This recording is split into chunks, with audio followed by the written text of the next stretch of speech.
आत्मवंदन ऋताताई, अनघाताई, अनुराधाताई, आत्मवंदन. सर्व बंधू भगिनींना नमस्कार.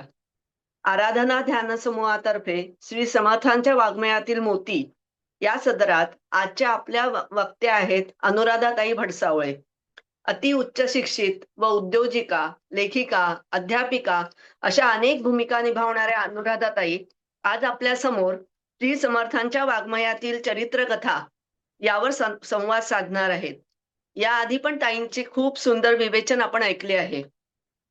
ताईंच्या कार्याची व्याप्ती अगाध आहे. शैक्षणिक क्षेत्रात, कृषी क्षेत्रात त्यांचे योगदान आहे. होमी भाभा यंग सायंटिस्ट निवड समितीवर परीक्षक, बॉटनीच्या HSC बोर्डामध्ये मॉडरेटर, वृत्तपत्रातून पर्यटन व पर्यावरण या विषयांवर लेखन, दासबोधा व निरूपण अशा विविध क्षेत्रांमध्ये त्यांचे प्रावीण्य आहे. लहान मुले, तरुण मंडळी तसेच आमच्यासारख्या सगळ्यांना शिकवायचा त्यांनी ध्यास घेतला आहे. विविध मार्गांनी गोष्टींच्या रूपात त्या आपल्यापर्यंत संदेश पोहोचवतात. आज पण त्या समर्थ चरित्र कथांच्या रूपात आपल्याला सांगणार आहेत. आदर्श शिक्षक पुरस्कार, भगिनी गौरव पुरस्कार, विज्ञान भारती पुरस्कार अशा पुरस्कारांनी सन्मानित ताईंचे अनेक छंद आहेत. झाडे लावणे, जगवणे, वाचन, लेखन, बागकाम असे अनेक. असे कर्तृत्ववान सतत कार्यरत असणारे व्यक्तिमत्व आपल्याला लाभले हे आपले भाग्यच आहे. आराधना ध्यान समूहात ताई तुमचे स्वागत आहे. पुढील सूत्र तुमच्या हातात. ताई तुम्ही सुरू करा. नमस्कार. एक म्हणजे मला ह्या डॉक्टर प्रभाकर देशमुख शैक्षणिक आणि सामाजिक संस्थेच्या अंतर्गत आराधना ध्यान साधना शिबिराद्वारे आयोजित श्री समर्थांच्या वाङ्मयातील मोती मध्ये नवीन सदर निर्माण केलं गेलं माझ्यासाठी आणि समर्थांच्या चरित्रकथा सांगण्याचं निमंत्रण मला दिलं ऋताताईंनी, डॉक्टर ऋताताईंनी. त्याच्याबद्दल मी अगदी मनपूर्वक त्यांचे आभार मानते. गोष्टी सांगणं मला खूप मनापासून आवडतं. त्याच्यामुळे समर्थांची आयुष्यातल्या गोष्टी सांगणं म्हणजे काय, ते त्यांचं आयुष्यच गोष्टीरूप आहे. त्यांचं काव्य, त्यांचं कवी म्हणजे त्यांचं आयुष्य म्हणजे एक काव्यच आहे. कोणीही माणूस वाचायला लागलं, बहायला लागलं की ते काव्यच आहे. ते एक फार मोठं चरित्रगाथा आहे, लीला आहे त्यांची ती. तर मी सुरुवात करते. जय जय रघुवीर समर्थ. गुरुर्ब्रह्मा गुरुर्विष्णू गुरुर्देवो महेश्वरः. गुरुः साक्षात् परब्रह्म तस्मै श्री गुरवे नमः. शुकासारिखे पूर्णवैराग्य जाचे, वसिष्ठा परिज्ञान योगेश्वराचे. कवी वाल्मिका सारिखा मान्य ऐसा, नमस्कार माझा सद्गुरु रामदासा. जय जय रघुवीर समर्थ. राष्ट्रसंत समर्थ रामदास स्वामी, माझे श्री गुरु आनंद योगी डॉक्टर श्रीकृष्ण देशमुख, श्रद्धेय मंदाताई आणि सकल संतांना वंदन करून मी समर्थांच्या चरित्रकथा या विषयाला सुरुवात करते. तर समर्थांचा काळ हा 1608 ते साधारण 1681 पर्यंत, म्हणजे एकंदर 72-73 वर्षांचा हा त्यांना काळ मिळालेला आहे. 17व्या शतकामधले ते एक थोर संत, कवी आणि समर्थ संप्रदायाचे संस्थापक होते.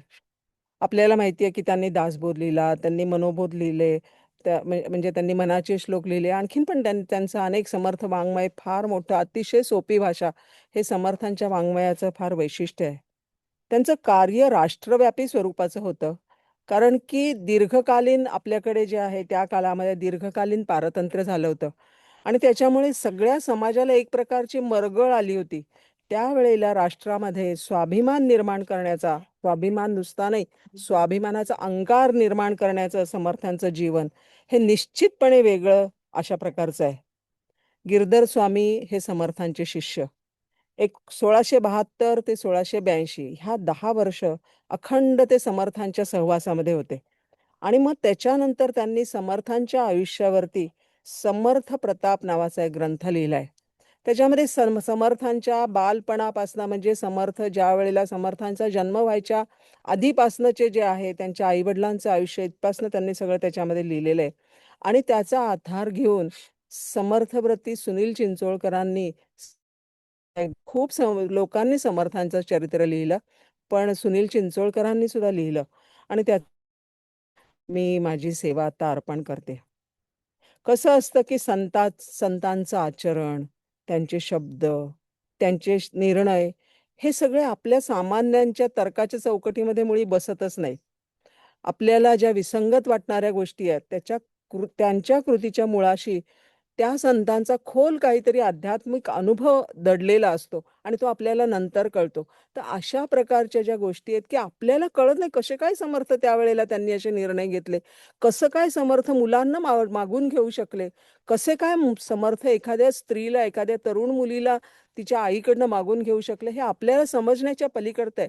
पण हे सगळं समर्थांनी त्यांच्या संप्रदायासाठी केलं, आपल्या राष्ट्रासाठी केलं. पहिली जी कथा आपण घेऊया ती म्हणजे समर्थ म्हणतात की आम्हाला वेणाबाईच दीक्षा म्हणून द्या. एक तरुण मुलगी समर्थांनी भिक्षेमध्ये मागितली. तर असं आहे की 1645 ते 1600 माझ्या तोंडामध्ये सारखं 1900 येतंय. तर 1645 ते 1648 ह्या 3 वर्षाच्या काळामध्ये समर्थांनी भिक्षेच्या माध्यमातून अनेक लोकं जुळवले, अनेक लोकांशी त्यांचा संबंध आला आणि त्यांनी मठांचं जाळं निर्माण केलं. त्यांनी साक्षर आणि तरुण असे मठपती नेमले आणि त्यातून कीर्तन आणि प्रवचनामधनं संप्रदाय त्यांनी हळूहळू आणि तो संपूर्ण संप्रदाय जो आहे तो म्हणून समर्थ म्हणतात की कुग्रा घरे पहावी घरांची घरे भिक्षा मिसे लहान थोरे परीक्षून सोडावी. लहान थोर लहान सगळी घरं जी आहेत ती परीक्षून सोडावी, बघायचं आणि त्याच्यामधनं मिळायचं. तर वेण्णाबाईंच्या बाबतीत असं झालं की त्या केवळ 6 वर्षाच्या होत्या.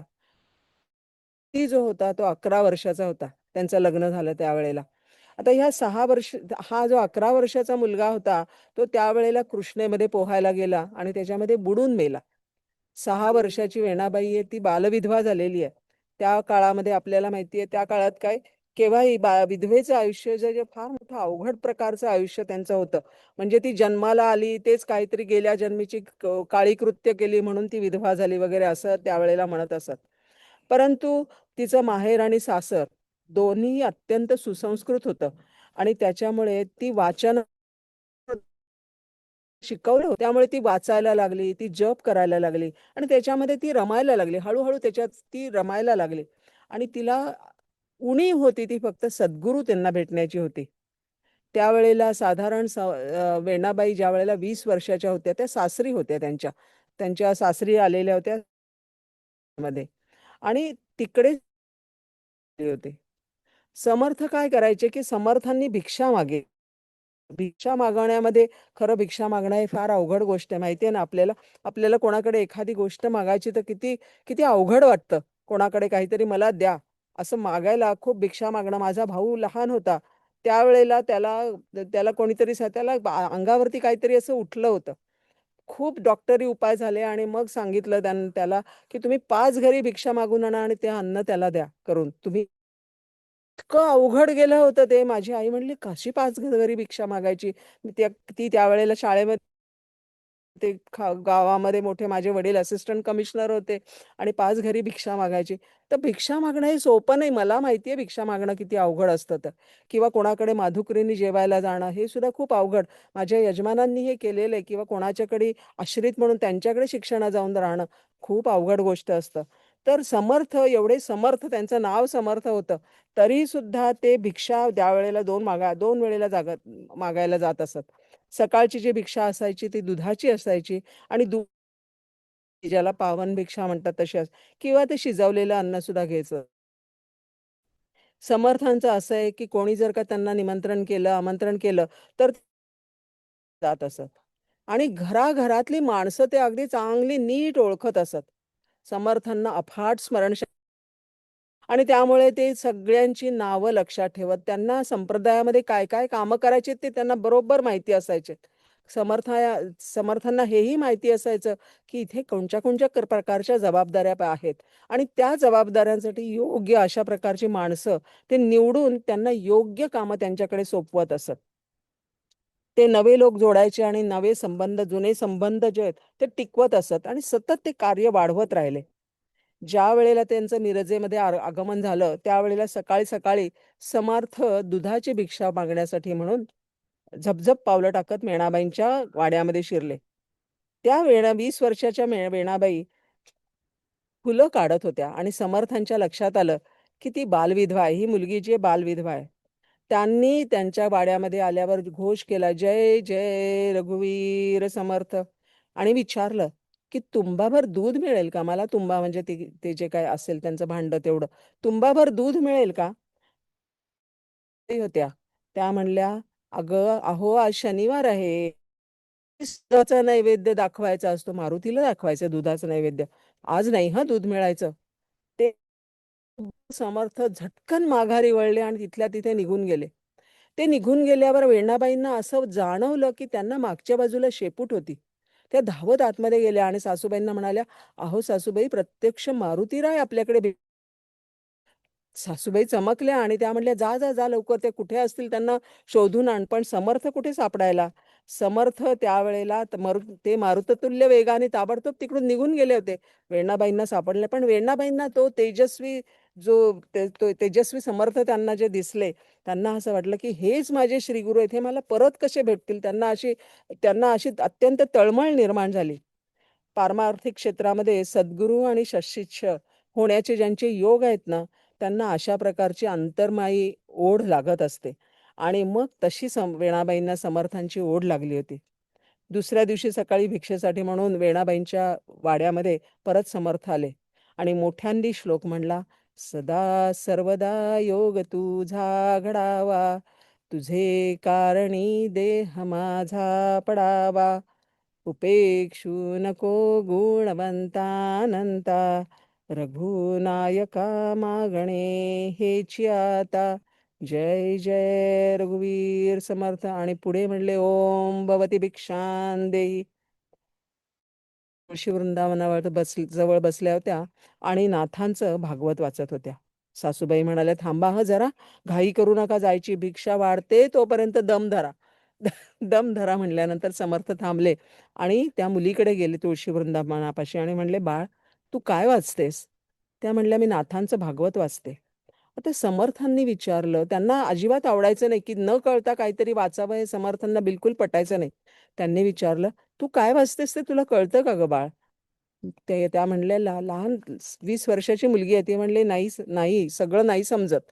मला खूप मनामध्ये शंका येतात, पण ते कोणाला विचारू?" समर्थ थांबले, म्हणले, "मला विचार." केवढा अधिकार! ते म्हणले, की "मला विचार." आणि मग समर्थ आणि वेण्णाबाईंची ही 25 प्रश्नांची प्रश्नोत्तरी एका अभंगामध्ये गुंफलेली आहे.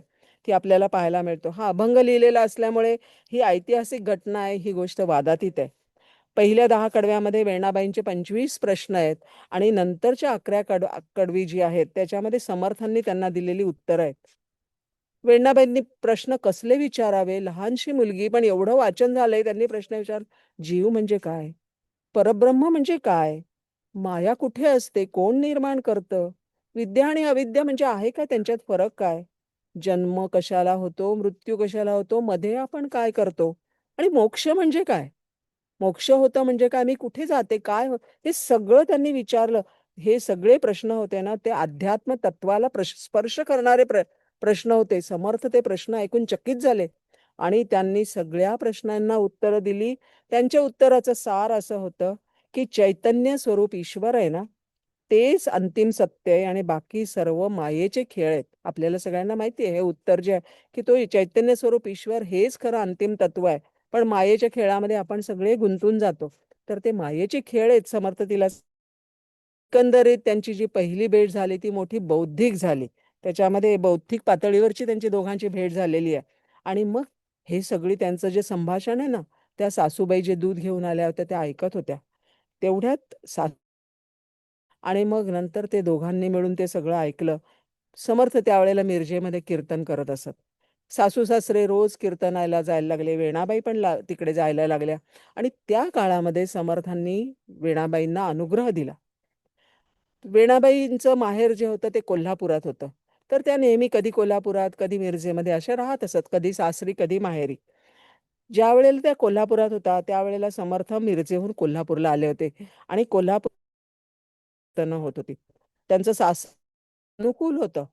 पण कोल्हापुरामध्ये मात्र वेणाबाईंचं सोनं जे आहे ते जननिंदेच्या मुशीमध्ये त्या रोज अंबाबाईच्या मंदिरामध्ये समर्थांच्या कीर्तनाला कीर्तन संध्याकाळी असायचं. तरुण विधवाबाई एकटी कीर्तनाला जाते आणि नंतर महाराजांशी तासनतास बोलत बसते.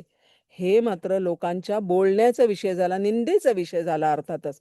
कोणी तोंडावर बोलायला लागलं, कोणी त्यांना म्हणायला लागलं जय जय रघुवीर समर्थ जायला लागल्यावर, कोणी त्यांच्या पाठीमागे निंदा करायला लागलं, पहा कशी एकटी आहे तरी जाते, काही आहे की नाही जनाची नाही मनाची वगैरे वगैरे. मेणाबाई काही त्यांच्याकडे लक्ष देत नव्हत्या. त्या आपल्या साधनेमध्ये गुंतल्या होत्या. पण अनेकांना त्यांचा भगवत भाव जो आहे तो आवडत होता. पण वेणाबाई ना ना कौतुकाने फुलल्या, ना निंदेने खचल्या. त्या ठाम होत्या मनाने. आणि त्या समर्थांच्या कीर्तनाला निघाल्या, की वात्रट लोकं टोमणे मारत असत. जय जय रघुवीर समर्थ म्हणत त्यांची टिंगल करत असत. एक दिवस भगवंताने मात्र वेणाबाईंची कसोटी पाहायचं ठरवलं. चा दिन म्हणजे त्यांचा स्वातंत्र्य दिन सुद्धा होता असं म्हणायला हरकत नाही. त्या कसोटीमध्ये त्या उत्तीर्ण झाल्या आणि संसाराच्या बंधनातून त्याच्यानंतर त्या कायमच्या मुक्त होणार होत्या. त्या दिवशी सायंकाळी समर्थांचं कीर्तन ऐकायला नेहमीप्रमाणे वेणाबाई गेल्या. त्या दिवशी समर्थांनी आख्यान लावलं होतं ते मीराबाईंचं. बघा हं, मीराबाईंचं आख्यान त्यांनी लावलेलं होतं. मध्यरात्र उलटली तरीही सुद्धा ते आख्यान सुरूच राहिलं. इतकं समर्थ छान गायचे, छान बोलायचे. आख्यान सुरूच राहिलं. आणि मग त्याच्यानंतर ओवरीमध्ये प्रश्नोत्तरांची मैफल जमली. वेणाबाई सुद्धा त्याच्यामध्ये गुंतल्या आणि बोलता बोलता पहाटेचे 5 कधी वाजले ते काही कळलं नाही. 5 वाजता 5 वाजले कळलं नाही, पण ते कळलं कसं? तर 5 वाजता अंबाबाईच्या काकड आरतीचं झिंगट वाजलं आणि समर्थ वेणाबाईला म्हणाले, "आता इतका वेळ थांबला आहात, तर काकड आरती करूनच जा देवीची." का वेणाबाई काकड आरतीसाठी सुद्धा थांबल्या. उजाडलं होतं आणि त्या झपाझप पावलं होऊन मनस्थितीमध्ये त्या घराकडे परतायला लागल्या. त्या पोहोचल्या मात्र त्यांनी पाहिलं तर वाड्यातल्या मधल्या चौकामध्ये त्यांचे आई-वडील चिंताग्रस्त होऊन बसले होते आणि वाड्यातले 5-7 निंदक मंडळी त्यांच्या आजूबाजूला जमले होते. एक जण वेणाबाईच्या वडिलांना काय म्हणाला माहितीये? तो म्हणाला, "पाहिलत? मुलगी सकाळी परत आली. काय आहे की नाही तुम्हाला? पूर्वी बुवांची ती फक्त कीर्तनं ऐकत होती." पुढचं जे बोलले ते मला बोलायला सुद्धा वाईट वाटतं. पूर्वी बुवांची कीर्तनं ऐकत होती. आता बुवांकडे तिचा मुक्कामही होऊ लागला. हे तिने ऐकलं आणि तिच्या कानामध्ये शिसं पडल्यासारखं झालं. पण तिने नुसतं ऐकलं नाही. ते ऐकल्याबरोबर वेणाबाई भयंकर चिडल्या आणि ह्या बोलण्याने समर्थांवर दोष येतोय हे त्यांना कळलं. आणि मग त्या म्हणाल्या, "शबरीवर जसं रामाचं प्रेम होतं, मीराबाईची जशी कृष्ण भक्ती तशी माझी समर्थांवर भक्ती आहे. मी मनाने शुद्ध टोमणा मारला. मीराबाईंनी विष पचवलं. तू पण करू शकशील?" मीराबाई म्हणले, "आणून द्या, पचवून दाखवते." आणि लोकांनी खरोखर विषाचा पेला तिच्यासमोर आणून ठेवला. तिचे आई-वडील म्हणाले, "वेणे, असा भावनेच्या भरामध्ये तू अविचाराला बळी पडू नकोस. नको घेऊस हे विष." त्यावेळेला वेणेनी इतका सुंदर उत्तर दिलं. ती म्हणली, बाबांना आपल्या वडिलांना वेणाबाई म्हणतायत, की "मी जर शुद्ध असेल ना, तर हे विष मला आणि जर मी अशुद्ध असेल, तर मी जगण्याला लायकच नाहीये. कशाला काळजी करता?" समर्थांच्या कृपेने जे काय होईल ते बघा. किती सुंदर उत्तर आहे, की जर का मी शुद्ध असेन, तर विषाचा माझ्यावर परिणाम एवढा विश्वास समर्थांवर, मला काही होणार नाही आणि मी अशुद्ध असेल, तर मी जगायचं कशाला? मी जगायला लायकच नाहीये. आणि अखेरीस वेणाबाईंनी तो विषेचा प्याला घेतला, प्यायला संपूर्ण आणि त्या अंगणामध्ये बसल्या. चौकामध्ये बसल्या. मोठ्यांदी रामनामाचा जप वैखरीने सुरू केला. त्यांच्यावर काही विषाचा परिणाम झाला नाही. उलट त्या आणखीन तेजस्वी दिसायला लागल्या आणि निंदक जे आहेत ते हळूहळू काळवंडायला लागले. अचानक दुपारच्या वेळेला समर्थ तिकडे पोचले. जय जय रघुवीर समर्थ असा घोष करत भिक्षेसाठी त्यांनी वाड्यात प्रवेश केला. वेणेच्या मातोश्री म्हणजे राधिकाबाई त्या म्हणाल्या, थांबा जरा, मी घरातून भिक्षा घेऊन येते. समर्थ म्हणले, नको, मला घरातली भिक्षा नकोय आज. मला जी भिक्षा हवी आहे ती इकडेच आहे. राधिकाबाईंना काही कळलं नाही की काय हवंय, पण मेणाबाईंच्या लक्षात आलं की राधिकाबाईंना जरी उलगडा झाला नाही, त्यावेळेला समर्थ स्पष्टपणे म्हणाले, आम्हाला वेणाबाईंचीच दिवीला चाफळला घेऊन जाणार आहे. विधवा होती, घरामध्ये सुद्धा आई वडिलांना आणि सासू सासऱ्यांना त्या तिचं काळजीच होती. पण समर्थांनी तिला मागून घेतली. किती जननिंदेला बाजूला सारून ते मागून घेतली आणि त्याच्यानंतर त्या दिवशी वेणाबाईंना राधिकाबाईंनी समर्थांच्या झोळीमध्ये घातलं. वेणाबाई त्याच्यानंतर समर्थांच्या त्या त्यांच्या मानसकन्या होत्या, त्या संत कवयित्री होत्या आणि समर्थांनी त्या इतक्या सुंदर कीर्तन करत असत. त्यांना कीर्तन करण्याचा सुद्धा अधिकार दिला. त्यावेळेला स्त्रियांना कीर्तन करण्याचा अधिकार नव्हता, आता आहे, पण त्या नव्हता, तो त्यांनी दिला. आणि मिरजेमध्ये त्यांनी समर्थ संप्रदायाचा खूप मोठा प्रसार, वेणा स्वामींच्या आपल्याला सगळ्यांना माहिती असतील, खूप त्यांच्या कथा आहेत. त्यांनी खूप अत्यंत कर्तबगार अशी स्त्री त्यांना झाली. समर्थ त्यांच्या संप्रदायासाठी असे शिष्य पारखून घेत, जसं वेणाबाई ही स्त्री आहे, तिला त्यांनी मागून घेतलं, तसं त्यांचा एक शिष्य आपल्याला सगळ्यांना माहिती आहे. कल्याणाची गोष्ट सगळ्यांना माहिती आहे. तो डाळगप्पू होता, ती पण गोष्ट आपल्याला माहिती आहे. डाळगप्पू म्हणायचे, ती पण गोष्ट त्याला.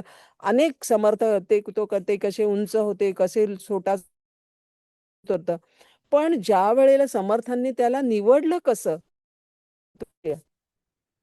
पहिल्या आधी कल्याणाचं नाव होतं अंबाजी आणि रामनवमीच्या उत्सवासाठी समर्थांनी मसूर हे गाव निवडलं होतं, कारण की तिथे समाजाला गरज होती. तिथे एक मुसलमानांचा पीर पण होता आणि तिथे हनुमंताचं मंदिर बांधलं होतं. हनुमंताचं मंदिर म्हणजे रामनवमी उत्सव असायचा संपूर्ण 15 दिवस. आणि तो जो मठ होता, त्या मठाचा मठपती होता मुसळराम म्हणजे मोठा बलदंड अशा प्रकारचा तो माणूस होता आणि त्याच्या हातात कायम मुसळ. तो प्रत्येकाला जो कोणी वाईट वागेल तो अत्यंत विवेकाने त्याला चोपून काढत असे. तो धाडसी होता, त्यामुळे मठपती तो झाल्यामुळे लोकांचा आत्मविश्वास वाढला.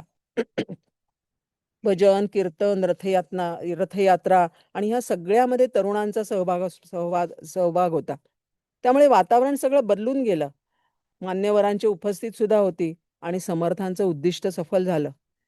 मिरवणूक निघाली. रामनवमीची मूर्ती रथामध्ये मध्यभागी बसवली गेली आणि रथाच्या उंच काठ्यांना भगवे ध्वज जे आहेत ते लावले गेले. वाजत गाजत मिरवणूक निघाली. लेझीम, ताशे, वाद्यवृंद, ढोल, तरुणांचा अगदी भरपूर भरणा होता.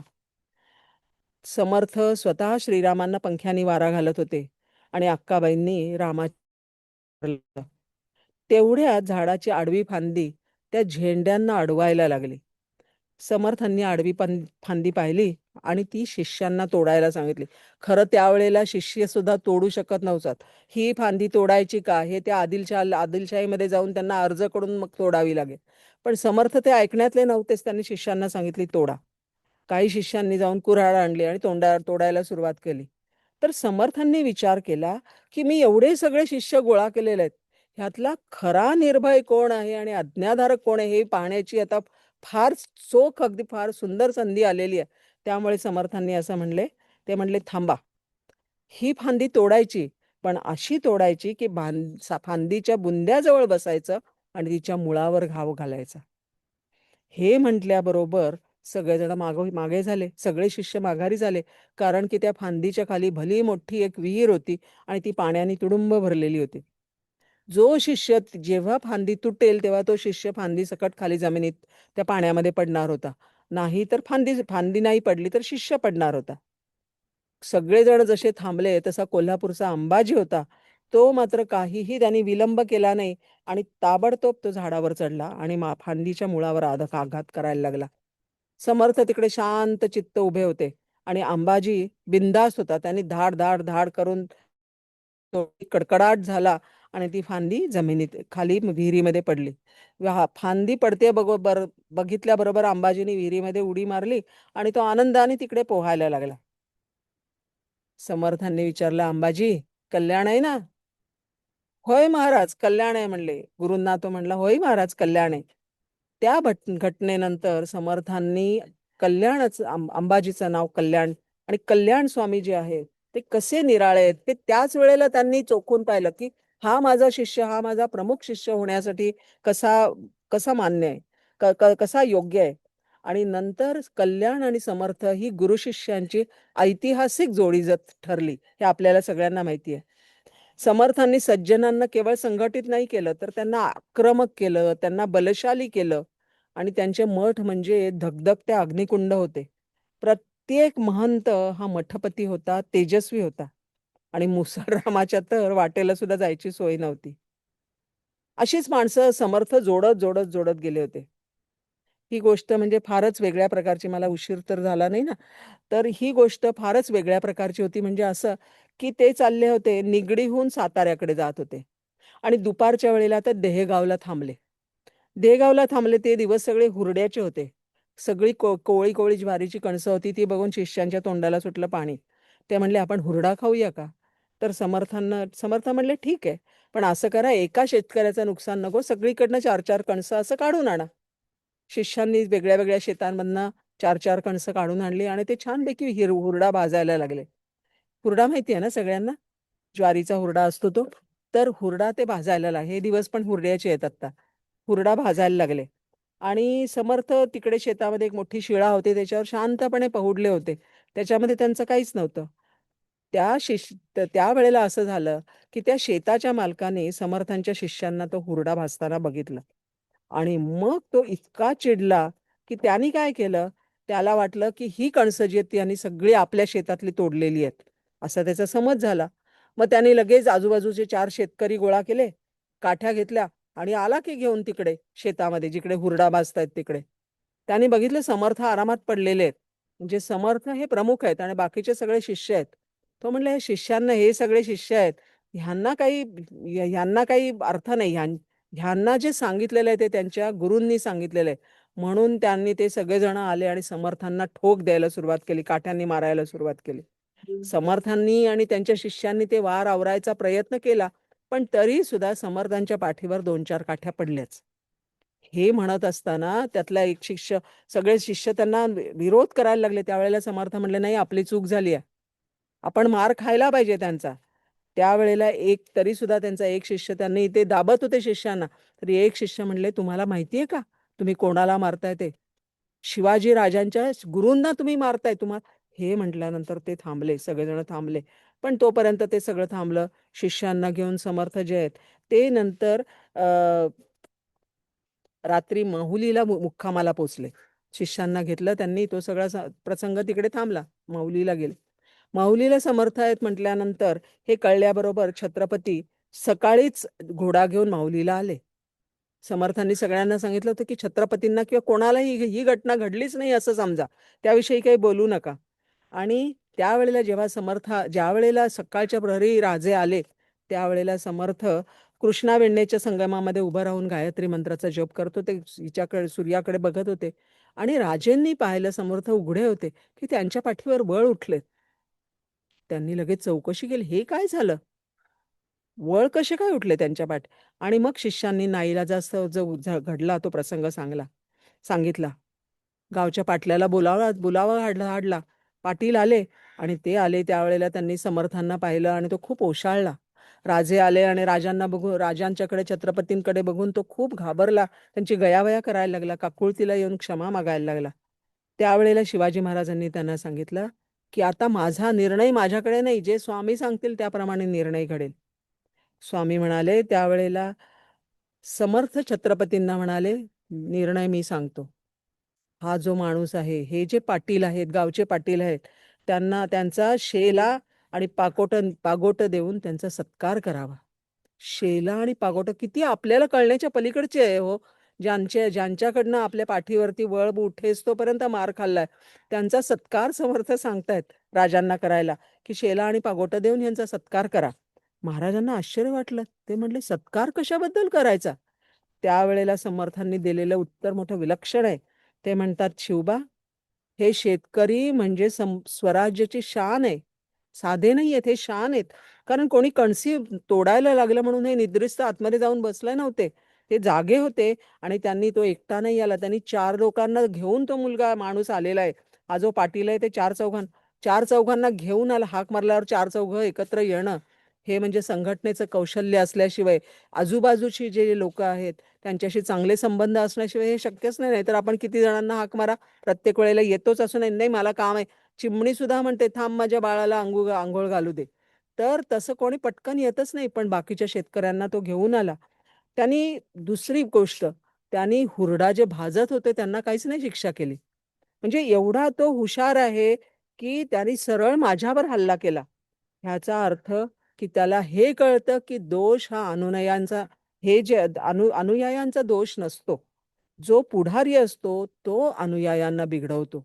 त्यामुळे पुढाऱ्याला धरायला पाहिजे. आपल्याकडे असं होत नाही. जे अनुयायी आहेत ना, त्यांनाच पकडून पकडून तुरुंगात ठेवतात आणि पुढारी जे आहेत ते बाहेर मस्त आनंदामध्ये असतात. पण हे मर्म जे आहे ते शेतकऱ्यांनी बरोबर ओळखलेलं आहे आणि म्हणून शिवबा, हे जे शेतकरी आहेत, हे स्वराज्यातले अंतर्गत सुरक्षा सैनिक आहेत. म्हणून तू ह्यांचा सत्कार करायला पाहिजे, म्हणून यांचा तू मान ठेवायला. हे जर का असे हुशार शेतकरी भरपूर असतील ना, तर मोगलाई आपोआप संपेल. आणि म्हणून हा शेतकरी गौरवाला पात्र आहे. आणि इतकं छान समर्थांचं ते संभाषण ऐकलं आणि शेतकरी आश्चर्यचकित झाला. पण समर्थांचा हा दृष्टिकोन बघून महाराज बाकी एकदम थक्क झाले. आणि असं समर्थांचं संतत्व जे आहे ते अनेक वेगळ्या वेगळ्या गोष्टींमधनं सतत प्रकट होत असतं. समर्थ म्हणतात, दोष देखोनी झाकावे, अवगुण अखंड न बोलावे, दुर्जन सापडोन सोडावे, परोपकार करोनी. आपण मानतो का अवगण अखंड न बोलावे? कोणाचं ना कोणाचं तरी दिसलं की आपण त्याच्याविषयी अवगण, तो दिसला, मनुष्य दिसला की आपल्याला त्याचे अवगुण जे आहेत ते पहिल्यांदा दिसतात. पण ते करायचं नाही. समर्थांनी माणसं जोडताना किती संयम दाखवला, समाजाचे किती अपराध त्यांनी पोटामध्ये घातले, हे सगळे ह्या घटनेवरनं अगदी आपल्या लक्षात येतं. अजूनही देहगावामध्ये ज्या ठिकाणी समर्थांना मारहाण झाली ते शेत दाखवलं जातं आणि त्या शेताला दळे रामदास मळा अशा प्रकारचं नाव आहे. त्याचे आता कोण मालक आहेत ते काही मला माहिती नाही. तर हे अशा प्रकारचं सगळं झालेलं आहे. पुढची एक छोटीशी गोष्ट अशी आहे, 4:30 झालेले आहेत. समर्थांचं जे भक्त होते ना, त्यांना सुद्धा लाज राखण्यासाठी प्रत्यक्ष पांडुरंगानी वारकऱ्यांना रामरूपाने दर्शन दिलेलं आहे. हा थोडा मी साधारण चमत्काराच्या अशा गोष्टी घेत नाही. परंतु हा प्रत्यक्ष समर्थांना सुद्धा दर्शन दिलेलंच आहे ना. ज्यावेळेला ते पांडुरंगाला बघायला गेले होते, भेटायला गेले होते पंढरपुरात, त्यावेळेला त्यांना तिकडे श्रीराम उभा दिसलेला होता. तर हरबा हा समर्थांचा भाविक शिष्य आहे. त्यांनी एकदा तो पंढरपूरला गेला आणि तिकडे वाळवंटामध्ये ज्या वेळेला भजन चाललं होतं, त्यावेळेला त्यांनी समर्थांचा इथे उभा का रे श्रीरामा हा जो अभंग आहे तो त्यांनी घेतला. तो इतका छान तल्लीन होऊन तो म्हणत होता. काही वारकरी म्हणले, काहीतरीच, विठ्ठल कधी रामरूपामध्ये दिसेल का? हे आमच्या संप्रदायातलं भजन नाहीये, तू इथे ते गाऊ नकोस. त्याला मोठा राग आला. तो म्हणला, असं कसं? तुम्हाला जर का त्याचा भाव इतका दृढ भावाचा होता. तो म्हणला, की तुम्हाला परीक्षा घ्यायची असेल ना, तर मंदिरामध्ये जा. तुम्हाला सुद्धा रामरूपामध्ये विठ्ठल दिसेल. झालं. ते वारकरी गेले की ते अगदी अटीतटीला आले आणि गेले. आणि तिकडे गेलं तर खरोखर त्यावेळेला ते वारकरी समोर असताना त्यांना विठ्ठलाने रामरूपामध्ये दर्शन दिलं. आणि मग ते परत आल्यानंतर हरबाची माफी मागायला लागले. हरबाला मोठा आनंद झाला, आश्चर्य वाटलं. त्याच्यानंतर तो ही बातमी सांगायला हरबा घाईघाईने चाफळला निघाला. चाफळला निघाल्यानंतर काय झालं? तिकडे असं झालं होतं, ज्यावेळेला हा प्रसंग होत होता, त्यावेळेला समर्थ रामाची आरती करत होते. आणि त्यावेळेला अचानक रामराय तिकडून गुप्त झाले आणि तिकडे विठ्ठल त्यांच्या जागी पांडुरंग येऊन उभा राहिला होता. सगळ्या शिष्यांनी हे पाहिलं होतं आणि ते अचंबित झाले होते. त्यावेळेला समर्थांनी सांगितलं, की मला नका विचारू हे कसं झालं. हरबा आला म्हणजे त्याला विचारा. आणि हरबानी त्यावेळेला पंढरपुरामध्ये घडलेला प्रसंग सांगितला. म्हणजे ज्या वेळेला पांडुरंग इकडे आला त्यावेळेला श्रीराम तिकडे गेले होते. प्रत्यक्ष हे म्हणतात की ही चाफळामधली घटना आहे, जी भक्ताची लाज राखण्यासाठी भगवंताला काय काय करावं लागतं भक्ताची लाज राखण्यासाठी. त्याचं हे अगदी मार्मिक उदाहरण आहे. चमत्कार मी सहसा सांगत नाही, परंतु मला पण हे अगदी फार आवडलं, कारण की प्रत्यक्ष समर्थांना सुद्धा त्यांनी दर्शन दिलेलं आहे तिकडे रामरूपामध्ये. आता मी आता आपण शेवटच्या प्रकरणाकडे येऊया. म्हणजे ज्या वेळेला समर्थ नेहमी म्हणतात बघा, की मरणाचे स्मरण असावे. बरोबर? मरणाचे स्मरण असावे, हरिभक्तीस सादर व्हावे. हरिभक्ती करायला पाहिजे, मरणाला सादर. तो काय केव्हा येईल, घाला ते सांगता येत नाही. कायम हरिभक्ती असावी. म्हणून समर्थ असं म्हणतात, की जीवा कर्म योगे जनी जन्म झाला, परी शेवटी काळमुखी निमाला. महाथोर ते मृत्यूपंथेची गेले, किती एकते जन्मले आणि मेले. समर्थ काय मृत्यूची आठवण करून देऊन आपल्या मनामध्ये भय नाही निर्माण करत आहेत. तर ते काय सांगतात, की आपल्याला जीवाला जसं सस्वरूपाचं विस्मरण झालेलं आहे, तसंच त्याला मृत्यूचं सुद्धा विस्मरण झालेलं आहे. आपण किती वेगळ्या-वेगळ्या प्रकारचे मनसुबे रचतो. आपण किती वेगळ्या आपल्याला उद्या आपल्याला जे आहोत की नाही आपल्याला माहीत नाही, पण तरीसुद्धा आपण लाखो रुपयांचे चेक लिहितो. किती करोडोंचा व्यवहार केला. आता आपण लाखो आणि करोडोंनी बोलतो ना, शेकडे, हजार वगैरे गेले. पुढच्या युगामध्ये आपण गेलो. तर त्याच्यामध्ये किती किती सहज आपण पुढच्या सगळ्या गोष्टी करत असतो. परंतु समर्थ असं म्हणतात, की तुम्हाला जसं मी कोण आहे ह्याचं विस्मरण झालंय ना, तसं तुम्हाला मृत्यूचं सुद्धा विस्मरण झालेलं आहे. म्हणून मी त्याची जाणीव करून देतोय. राजा असो किंवा रंक असो, आस्तिक असो, नास्तिक असो, सिद्ध असो, साधक असो, सगळ्यांना मृत्यू हा गाठणारच आहे. म्हणून समर्थ म्हणतात, की मरणाचे स्मरण असावे आणि हरिभक्तीस सादर व्हावे. तर ह्या अनुषंगाने मी एक वेगळी कथा सांगणार आहे. कथा समर्थांच्या बाबतीत नाहीये घडलेली. परंतु ही कथा आपल्याला समर्थांची गोष्ट सांगते. समर्थ जे म्हणतात, की मरणाचे स्मरण असावे, हरिभक्तीस सादर व्हावे. ही गोष्ट आहे एका लहानग्या लाटेची कथा आहे. लाट असते ना समुद्रामध्ये. समुद्रामध्ये अनेक लाटा असतात. तशी ती एक लहानशी लाट होती. आणि तिचं असं आहे, ही जरी लाटेची कथा असली ना, तरी आपल्या सगळ्यांची ही कथा आहे. तर एक दिवस ही लाट जी आहे ती जन्माला आली. अगोदर नव्हती ती. पण एक दिवस ती त्या सागरामध्ये कधीतरी ती जन्माला आली. जन्माला आल्यानंतर ती बाकीच्या सगळ्या लाटांबरोबर हळू वरती, खालती, वरती, खाली अशी उचंबळत होती. मजा करत होती. मस्त ताजी समुद्रावरती हवा येत होती आणि वाऱ्याच्या बरोबर ती लहरण्याचा इतका छान आनंद घेत होती. समुद्रामध्ये लाटा खूप जोराने पुढे, पुढे, पुढे वेगाने जात असतात. त्या समुद्राच्या लाटांच्या वेगाने ती पुढे जात होती आणि इतर लाटांवर कधी स्वार होत होती, कधी लहान राहत होती, कधी मोठी होत होती, कधी उंच जात होती, कधी खाली जात होती. समुद्राच्या गाजेच्या संगीतामध्ये ती डोलत समुद्राची गाज मोठी छान असते, सुरेख. तर त्या गाजेच्या संगीतामध्ये ती डोलत होती, दौडत होती. कधी-कधी तिला ऊन, कधी पाऊस, कधी रौद्र वादळ याचा तिला सामना करायला लागला. कधी नाही लागला असं नाही. आपल्याला सुद्धा आयुष्यामध्ये या सगळ्या गोष्टींचा ऊन, वाऱ्या, पावसाचा सामना हा करावाच लागतो. सगळ्यांना काही कायम वसंत ऋतू आपल्याला मिळत नाही. पण तिला त्याची भीती नाही वाटली. जरी असलं तरी ती एकत्र होती सगळ्यांबरोबर त्याची तिला भीती वाटली नाही. आणि तिला वाटलं, "अरे, छान आहे की आयुष्य असंच असतं तर." आणि कधी-कधी तिला वादळाचे तडाखे बसले होते बरं का. पण तरीसुद्धा ती त्याच्यातनं ती पार झाली होती आणि महासागरावरती स्वार होऊन ती इतकी आनंदात होती, पुढे जात होती. आणि एक दिवस अचानक तिला काहीतरी दिसलं. हे दृश्य ह्याच्या अगोदर तिने कधीच पाहिलेलं नव्हतं. तिने जे पाहिलं, ते दृश्य तिने कधीच पाहिलं नव्हतं. तिला लांबवर तिकडे असा किनारा दिसला. हा लांबवर किनारा दिसल्यावर तिच्या लक्षात आलं, ती पाहायला लागली. ज्यावेळेला दुसरी लाट उंच जायची, त्यावेळेला उंचीवरनं तिला तिकडे तो किनारा दिसला.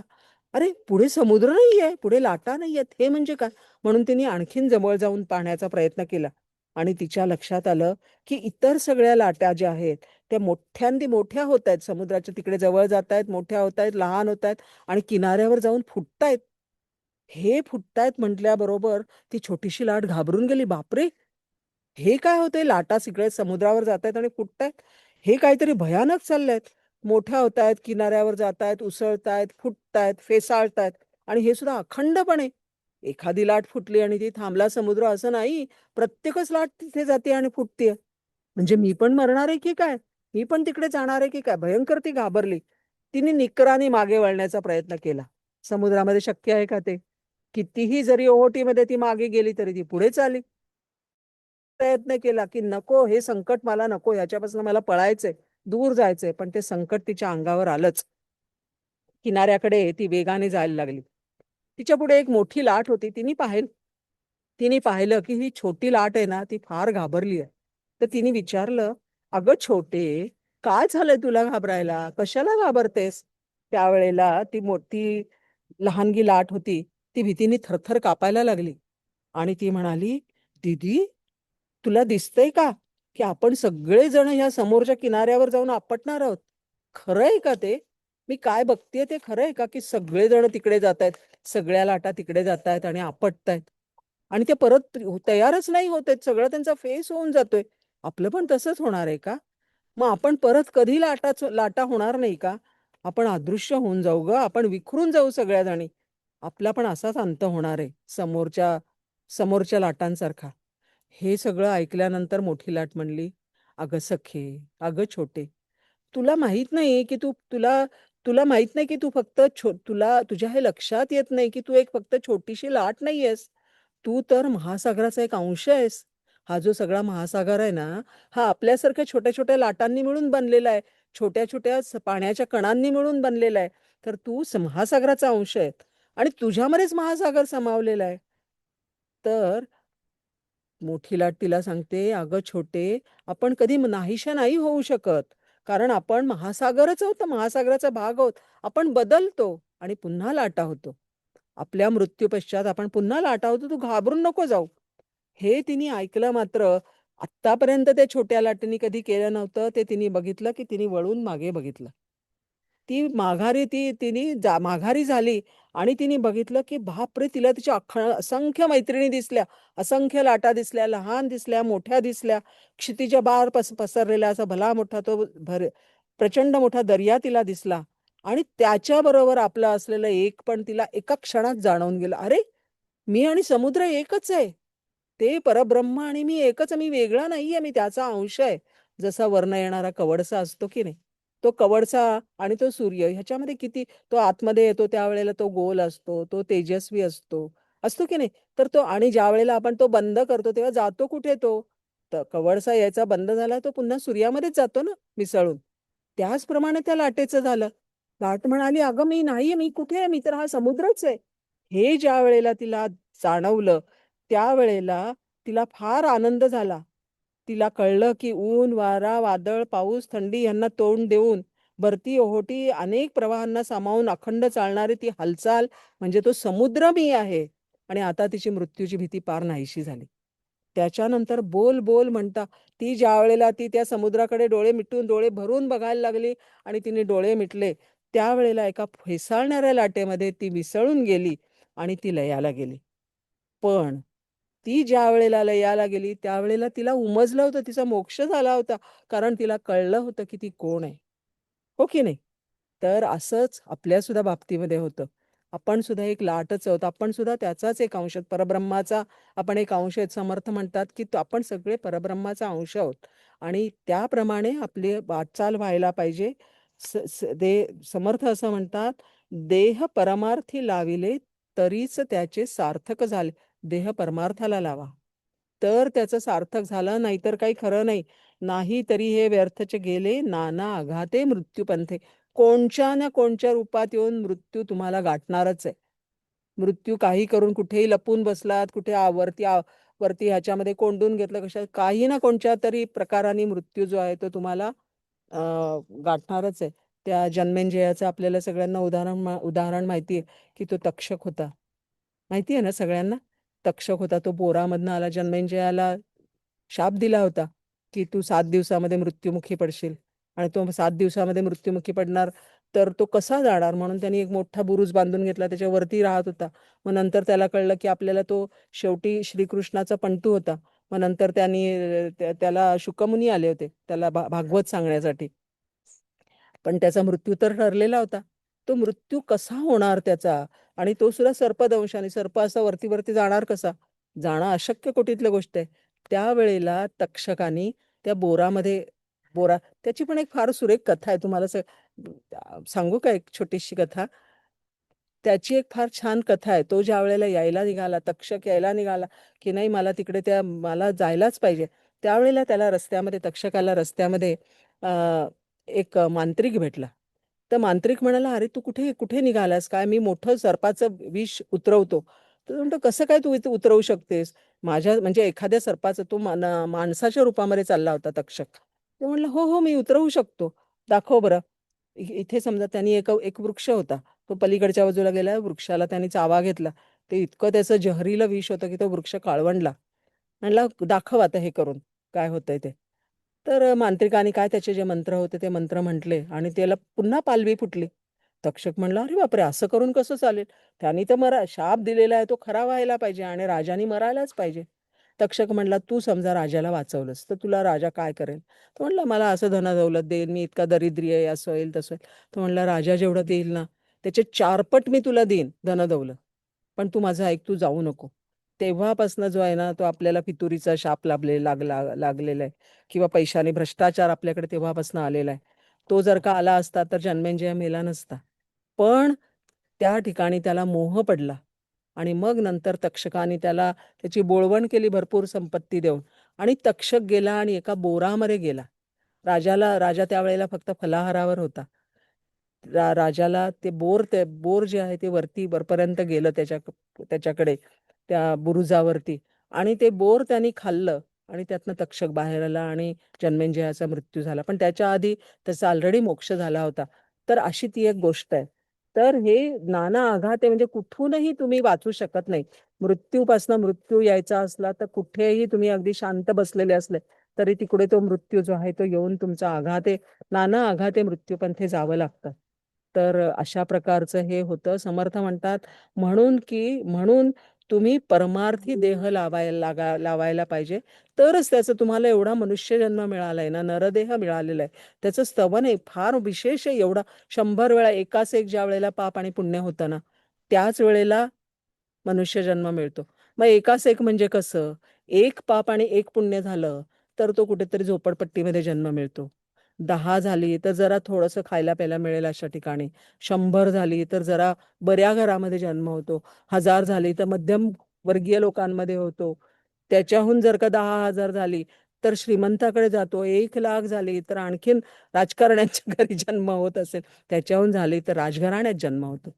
तर हे असं पण एकाच एक ज्या वेळेला होतं, आणि त्याच्याहून जास्त झाली ना तर जन्म जो आहे तो संतांच्या घरी जन्म होतो.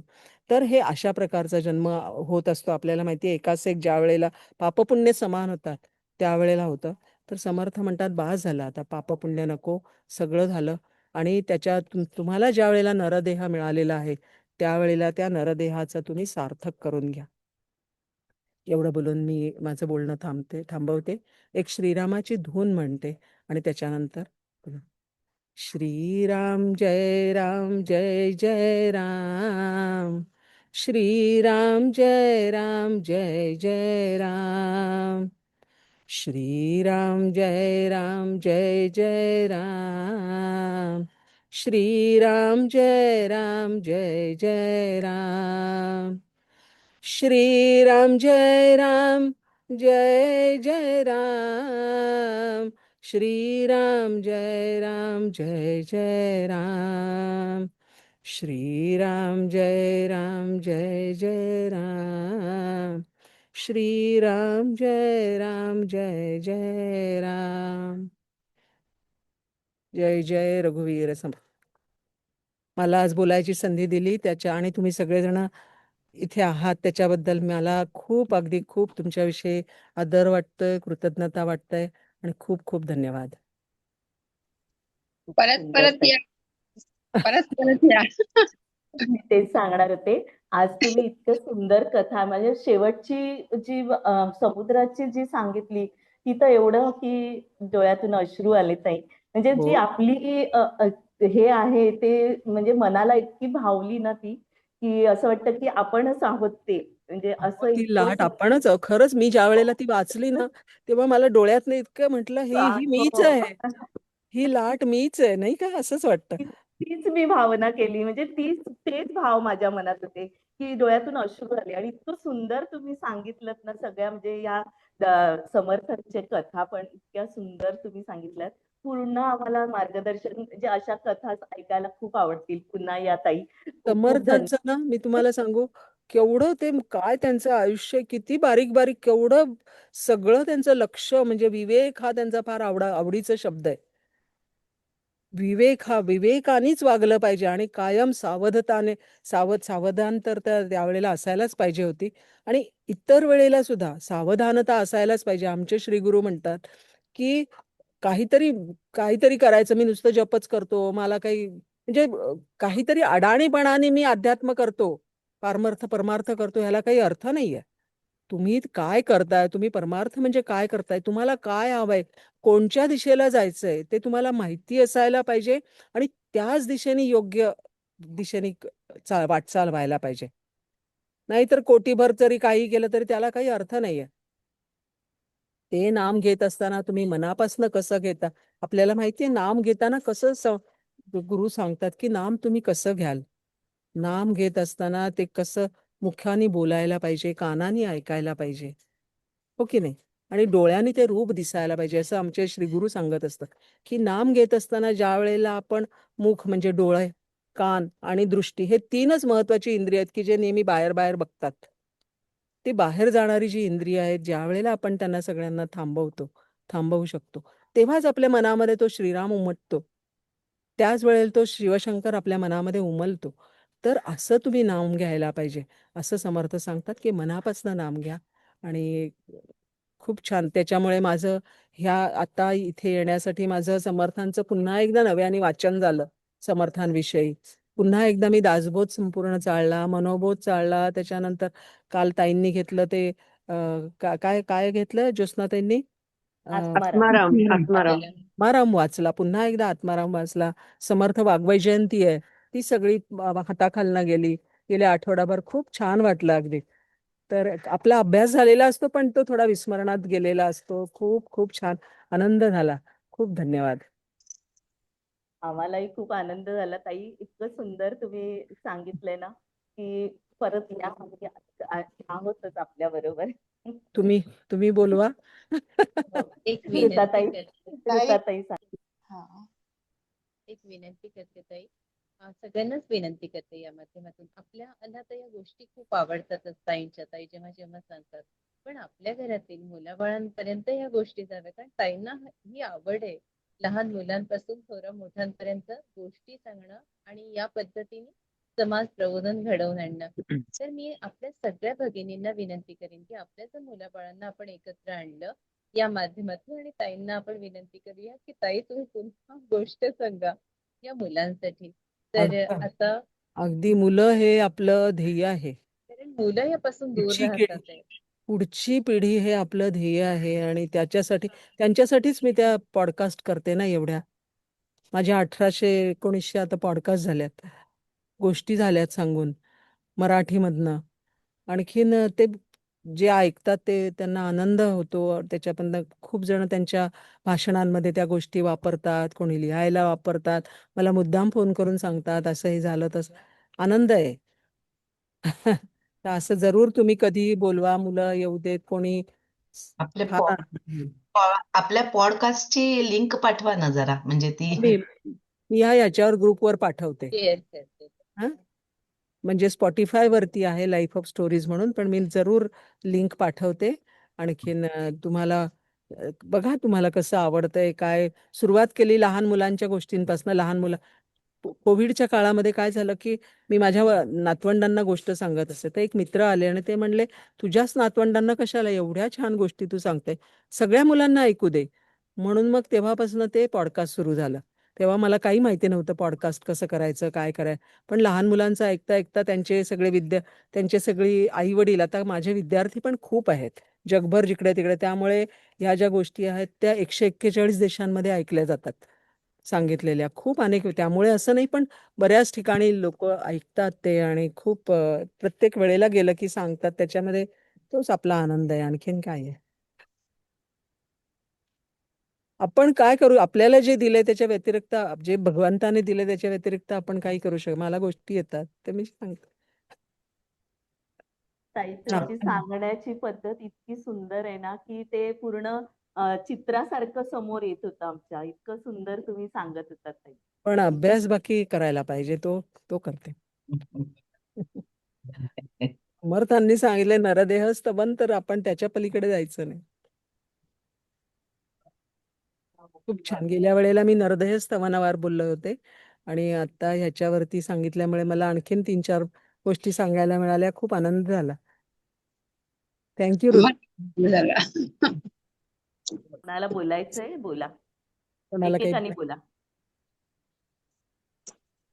आई बोलते का? हो. हा.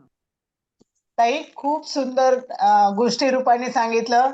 कधी कधी आम्हाला झोप येत असते, पण आज झोप उडालीच आमची एकदम. म्हणजे खरंच दुपारची वेळ झोपण्याची असते, काही काही लेडीज झोपतात, पण तुमचं भाषण सुरू झालं ना, आपोआप झोप उडून गेली. आणि आणखी काय ताई काय सांगतात काय खूप सुंदर विवेचन, मनाला भावलं ते. धन्यवाद ताई. परत परत येऊन आम्हाला असंच मार्गदर्शन करा. आता तुम्ही झोपेचं म्हणलात ना, म्हणून एक छोटीशी गोष्ट सांगते. झोपेचं असं झालं ना, की ज्या वेळेला राम रावणाचं युद्ध झालं, छोटीशी गोष्ट, पण मस्त हसण्यासारखी आहे. ज्या वेळेला राम रावणाचं युद्ध झालं त्यावेळेला कुंभकर्णाला मारलं ह्यानी. रामाने कुंभकर्ण मेला. कुंभकर्ण मेल्यानंतर ती रामाकडे निद्रा जी होती ती रामाकडे भांडायला आली. ती म्हणली, तू माझ्या नवऱ्याला मारलंस, आता मी कुठे राहू? झोप आहे ती. ती म्हणते निद्रा आहे, मला राहायला घर दे. ते मला चांगलं घर होतं, आता मला राहायला दुसरं वेगळं घर दे. तर राम म्हणला की कुठे बरं राहू, काय कुठे करतेस, राहा की कुठेही राहा.